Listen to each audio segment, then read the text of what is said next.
जौन मनुष्य प्रभु श्री राम जी के रास्ता पर चलेला ओकरा भूलोक आ परलोक में सुख प्राप्त होला।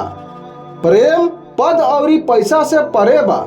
माता सीता के स्वयंवर में बहुत बड़ा बड़ा महारथी राजा महाराजा लोग शामिल भई रहे, लेकिन प्रभु श्री राम ही शिव धनुष के तोड़नी और माता सीता से विवाह कैनी, जौन की अपना गुरु के साथे माता सीता के स्वयंवर में पहुंचल रहनी।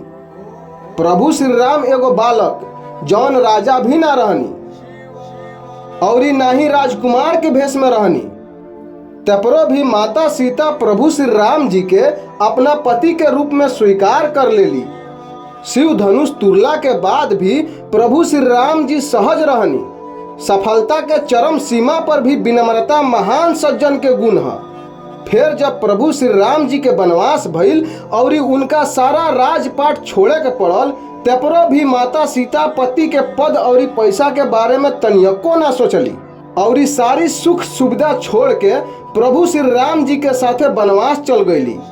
वनवास के समय प्रभु श्री राम जी और माता सीता बहुत दुख के सामना कैले बानी लोग।